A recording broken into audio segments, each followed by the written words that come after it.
नमस्कार, मैं हूं सुनील और आप इस समय देखना शुरू कर चुके हैं अपना खास कार्यक्रम एजुकेशन एंड जॉब बुलेटिन यानी बिहार शिक्षा समाचार, जहां बातें करते हैं बिहार शिक्षा विभाग की खबरों की और नियोजित शिक्षकों, बीपीएससी से बहाल शिक्षकों और तमाम तरह के शिक्षकों के साथ साथ छात्राओं और युवाओं के लिए क्या कुछ खबरें निकल कर आई है। तमाम खबरों से हम आपको कराते हैं अपडेट। दोस्तों, आपने जिस प्रकार से हमें सपोर्ट किया, आगे बढ़ाया, आगे भी आप उम्मीद नहीं पूर्ण विश्वास है कि सपोर्ट करेंगे।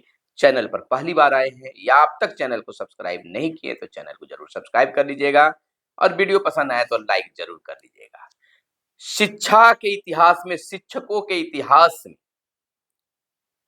इन दिनों दो बड़ी चीज हुई है। एक पहला यह कि शिक्षक के साथ हुए मारपीट के घटना के बाद शिक्षा विभाग के अपर मुख्य सचिव यानी एसीएस एस सिद्धार्थ उन्होंने जाकर पीड़ित शिक्षकों से मिला, कार्रवाई भी करवाया, गिरफ्तार भी करवाया और कहा कि शिक्षकों पर इस तरह से हो रहे अत्याचार पर अत्याचार को हम बर्दाश्त नहीं करेंगे। किया भी नहीं, गिरफ्तारी भी हुई। वहीं बीते दिन शिक्षकों के लिए बड़ी बात इस सिद्धार्थ ने शिक्षा विभाग के द्वारा जारी वीडियो के माध्यम से कहा। उन्होंने कहा कि हमारे सभी शिक्षक बेहतर हैं, अच्छे हैं, नॉलेज है उनको। उन्होंने कहा कि 100% शिक्षक विद्यालय में रहते हैं, आते हैं। कुछ एक शिक्षक हैं जो हाजिरी बनाते हैं और चले जाते हैं, वो भी ठीक हो जाएंगे, ध्यान है। उन्होंने थोड़ी सी चिंता जरूर जाहिर की है कि बच्चों की 100% उपस्थिति नहीं हो पा रही है। क्या या सही है या गलत है, ये आप पर सोचना है। खैर, शिक्षा के इतिहास में, शिक्षकों के इतिहास में यह तारीफ शब्द जो है सुनने को नहीं मिलता, लेकिन सुनने को मिला। इधर सक्षमता पास और बीपीएससी से बहाल शिक्षकों के लिए बड़ी खबर है। इसी सप्ताह यानी कि आने वाले सप्ताह में जो है, अगले सप्ताह जो है, अप्लाई के लिए, ट्रांसफर पोस्टिंग के लिए सॉफ्टवेयर तैयार हो जाएगा। यह बातें एसीएस एस सिद्धार्थ ने कहा है। सॉफ्टवेयर तैयार होते ही इसी सप्ताह में, जिस सप्ताह में लॉन्चिंग होगा, फॉर्मेट जारी भी कर दिया जाएगा। यानी कि छठ पूजा के बाद ऑनलाइन आवेदन लिए जाने की मंशा है। महिला, दिव्यांग के लिए जाएंगे पंचायत के ऑप्शन लिए जाएंगे। असाध्य रोग से पीड़ित शिक्षकों को भी मिल सकता है पंचायत का ऑप्शन। पुरुषों से सिर्फ 10 अनुमंडल के मांगे जा सकते हैं ऑप्शन। सक्षमता पास और बीपीएससी से एक साथ लिए जाएंगे आवेदन। हर हाल में 31 दिसंबर तक नए स्कूलों में पोस्टिंग का लक्ष्य रखा गया है। रेंडमाइजेशन के जरिए स्कूलों के आवंटन की बात हो रही है। अप्लाई करने के लिए 20 से 25 दिनों का समय दिया जा सकता है। 2 से 3 दिनों तक ही सॉफ्टवेयर का ट्रायल होगा। पहले कहा जा रहा था कि 10 दिनों का होगा, लेकिन 2-3-4 दिनों में ही ट्रायल को पूरा कर लिया जाएगा और इसे सार्वजनिक करके शिक्षकों से आवेदन लिए जाएंगे। लेकिन कई कन्फ्यूजन भी पैदा हो गई है। तो क्या बिहार के नियोजित शिक्षकों को दिसंबर तक पोस्टिंग हो जाएगी? इस पर अब बहस शुरू हो गई है। नियोजित शिक्षकों के पोस्टिंग ट्रांसफर का मैटर अब हाईलाइटेड होते जा रहा है। क्या संभव है या नहीं, खैर वो बात की बात है। इसके लिए विभाग सोचे। फिर अगली खबर बता दें कि स्कूलों में निर्माण कार्यों की मॉनिटरिंग करेंगे डीडीसी। जिला स्तरीय अभियंत्रण कोषांग की समीक्षा में डीएम का निर्देश। डीएम डॉक्टर पटना के डीएम डॉक्टर चंद्रशेखर सिंह ने उप विकास आयुक्त को स्कूलों में चलाने वाले निर्माण कार्य की मॉनिटरिंग करने का निर्देश दिया है। पटना जिले में 580 स्कूल हैं। इन स्कूलों में राजनिधि से असैनिक कार्यों के लिए 2465 योजनाओं का चयन किया गया। इसमें 1286 योजनाओं का कार्य शुरू किया गया है। शेष 1179 योजनाओं को जल्द शुरू करने की तैयारी चल रही है। बिहार शिक्षा परियोजना जो है उसमें यह कार्य करने का, यानी परियोजना परिषद के जिला स्तरीय अभियंत्रण कोषांग की समीक्षा के दौरान डीएम ने स्थानीय क्षेत्र अभियंत्रण संगठन 1 और 2 का कार्यपालक अभियंताओं का ससमय निर्माण कार्य पूरा करने का, जिला शिक्षा पदाधिकारी को शेष योजनाओं की प्रशासनिक स्वीकृति प्रदान करने के लिए तत्काल कार्रवाई करने, उप विकास आयुक्त को प्रमंडलवार प्रगति की साप्ताहिक समीक्षा, अनुमंडल पदाधिकारियों के नियमित मॉनिटरिंग करने का निर्देश जारी किया गया है। वहीं अगली खबर हम आपको बता दें कि यह निकल कर आई है कि बिहार में छठे चरण में नियुक्त शिक्षकों का ग्रेड वेतन जोड़कर दिया जाएगा वेतन। वर्ष 2022 में नियुक्त छठे चरण के शिक्षक और पुस्तकालय अध्यक्ष को अस्थायी वेतन मिलेगा। यह वेतन उन माध्यमिक और उच्च माध्यमिक शिक्षकों को मिलेगा जिनका कार्यकाल 2 वर्ष पूरा हो चुका है। इसको लेकर शिक्षा विभाग ने संबंधित अधिकारियों को निर्देश जारी किया है, जिसमें सर्विस बुक में अनुमान ग्रेड वेतन जोड़कर वेतन अंकित करने को कहा है। इससे शिक्षकों को अस्थायी वेतन के बारे में रिकॉर्ड सुरक्षित रखा जा सके। शिक्षा विभाग के निर्देश के बाद 40,000 से अधिक शिक्षकों को फायदा होगा। जानकारी के मुताबिक 2022 में छठे चरण में शिक्षक और पुस्तकालय अध्यक्षों की नियुक्ति की गई थी, लेकिन 2 वर्ष तक शिक्षकों को प्रोबेशनरी पीरियड था। इसकी वजह से उनका ग्रेड वेतन का निर्धारण नहीं किया गया, लेकिन सितंबर में शिक्षकों को 2 वर्ष पूरा हो चुका है, तो यह बड़ी बात है। वहीं सक्षमता उत्तीर्ण के प्रमाण पत्र में गड़बड़ी से काउंसलिंग नहीं हुई तो फिर मिलेगा मौका। आधार व मैट्रिक के टाइटल में गड़बड़ी पर न्यायिक मजिस्ट्रेट से बनवाना होगा। शिक्षा विभाग का खास निर्देश है, कमेटी करेगी प्रमाण पत्रों का सत्यापन। तो यह खास है, तो इस प्रकार से उन्हें मौका भी दिया जाएगा। मध्य विद्यालय और कस्तूरबा स्कूलों में प्रिंसिपल की नियुक्ति होगी। मध्य और कस्तूरबा स्कूलों में प्रधानाध्यापकों के रिक्ति पर जल्द ही नियुक्ति होगी। इसके साथ ही बक्सर में प्रधानाध्यापकों के प्रमोशन के मामले में बक्सर के जिला शिक्षा पदाधिकारी से पूछताछ की जाएगी। ये बातें प्राथमिक शिक्षा के निदेशक पंकज कुमार ने बिहार राज्य प्राथमिक शिक्षक संघ के प्रतिनिधियों से मुलाकात के दौरान कही। बीते दिन बिहार राज्य प्राथमिक शिक्षक संघ के प्रतिनिधियों ने 14 सूत्रीय मांगों को लेकर पंकज कुमार से मुलाकात किया था। इसमें 5 सितंबर 2019 को संघर्षरत शिक्षकों के काटे गए वेतन को लिए गए अवकाश में शामिल करके भुगतान करने की मांग की गई।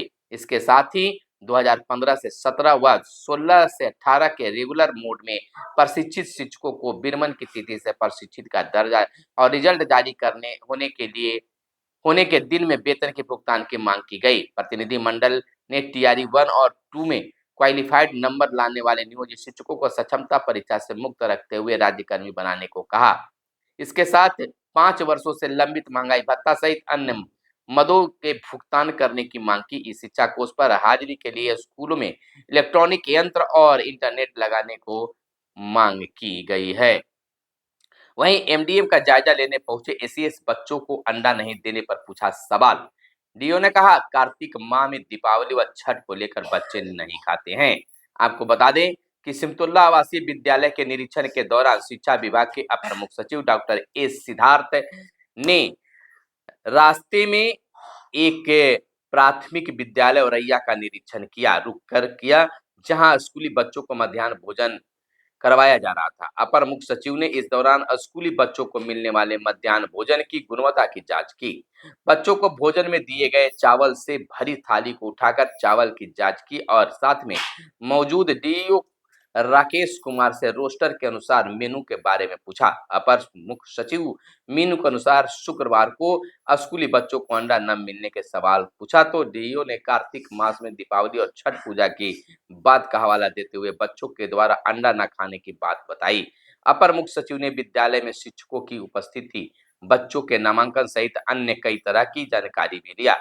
अचानक अपर मुख्य सचिव पहुंचने से शिक्षकों में हड़कंप मच गया था, चर्चा का विषय बना हुआ है। वहीं पुरानी पेंशन योजना के लाभ के लिए आए 700 आवेदन, 34,540 कोटि नियोजित और औपचारिक शिक्षक व लिपिकों के आवेदन। डीपीओ शिक्षा स्थापना सहित कई लोग इस पर देखा गया है। वहीं हम आपको आगे की खबर बता दें, यह एक जिला की बात थी। वहीं जनगणना की तैयारियां शुरू, पहली बार होगी डिजिटल जनगणना भारत में, अपने देश में 1 जनवरी 2025 से जनगणना का काम सारे देश भर में शुरू हो जाएगा। सभी राज्यों की सीमा 31 दिसंबर 2024 को सील कर दी जाएगी ताकि जनगणना के आंकड़ों में कोई परिवर्तन न हो सके। घर घर जाकर पहली बार डिजिटल जनगणना होगी। इसके लिए 34 सवालों का एक फॉर्म तैयार किया गया है, जिसमें जनगणना करने वाले परगणक घर के मुखिया से जानकारी प्राप्त करेंगे। जनगणना करने वाले प्रत्येक परगणक को 25,000 का भुगतान किया जाएगा। जनवरी 2025 से जनगणना का काम शुरू हो जाएगा। इस बार जनगणना में 34 प्रकार के सवाल पूछे जाएंगे, जिसमें आपको बता दें कि प्रमुख रूप से घर में मुख्य अनाज, खाना पकाने का ईंधन, पीने के पानी का स्रोत जो क्या है, शौचालय की सुविधा, वाहन की उपलब्धता, घर में बिजली की उपलब्धता, गंदे पानी का निकासी, नहाने की सुविधा उपलब्ध है या नहीं, इन तमाम चीजों को पूछा जाएगा। तो जनगणना का कार्य भी बहुत जल्द शुरू होने जा रहा है। प्रधानाध्यापकों के पदों के लिए आरक्षित सीटों में हुआ बदलाव। बिहार लोक सेवा आयोग बीपीएससी ने शिक्षा विभाग तथा अनुसूचित जाति एवं जनजाति कल्याण विभाग के अंतर्गत उच्च माध्यमिक विद्यालयों में प्रधानाध्यापक के 6,061 पदों पर नियुक्ति के लिए कोटिवार विवरण को संशोधित किया है। परीक्षा नियंत्रक ने बताया कि समान प्रशासन विभाग के प्राप्त पत्र के आलोक में संशोधन कोटिवार रिक्तियों की जानकारी वेबसाइट पर अपलोड कर दी गई है।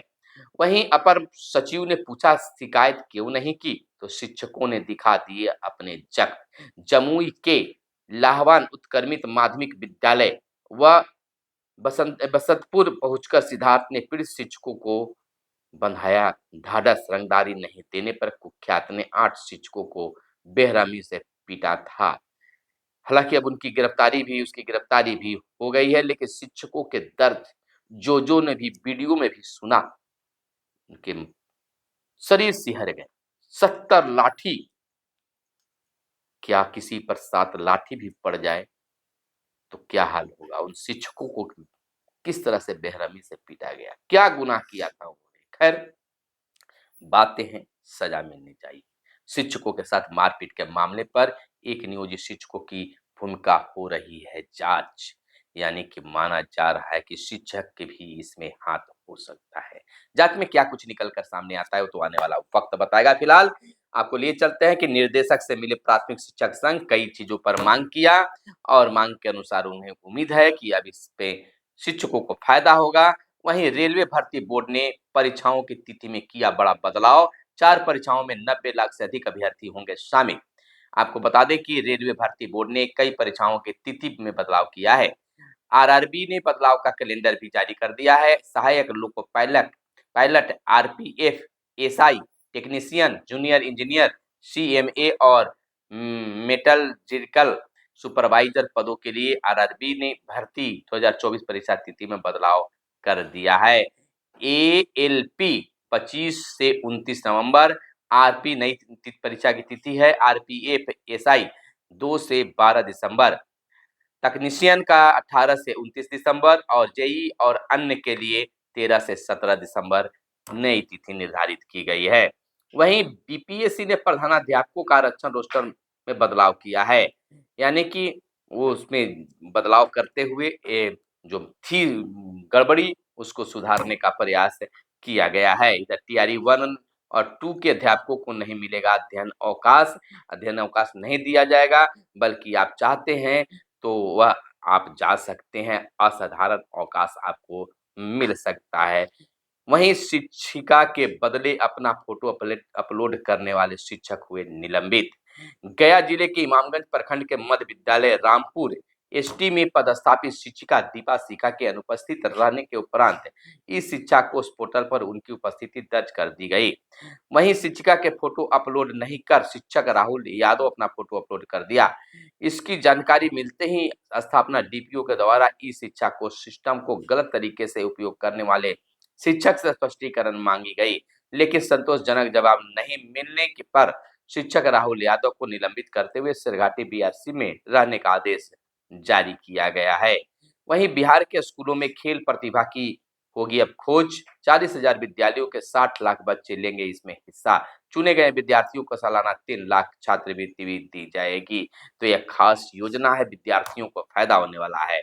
निरीक्षण में लापरवाह आउटसोर्सिंग अफसरों को किया जाएगा बर्खास्त। शिक्षा विभाग ने विद्यालय निरीक्षण को लेकर अफसरों पर कसा शिकंजा।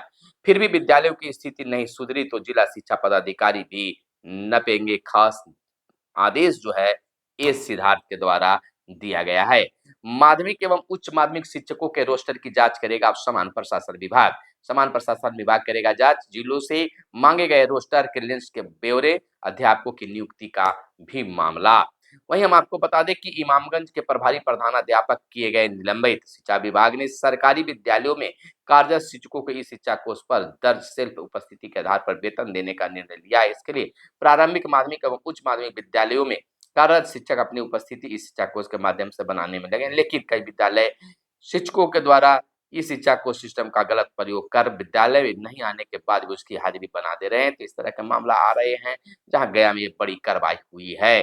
तो निश्चित तौर पर आप हमारे साथ जुड़ना चाहते हैं, रहना चाहते हैं, तो निश्चित है कि चैनल को जरूर सब्सक्राइब कर लीजिएगा, ताकि हमारी सदस्यता बढ़े। आप भी हमारे सदस्य के रूप में रहेंगे।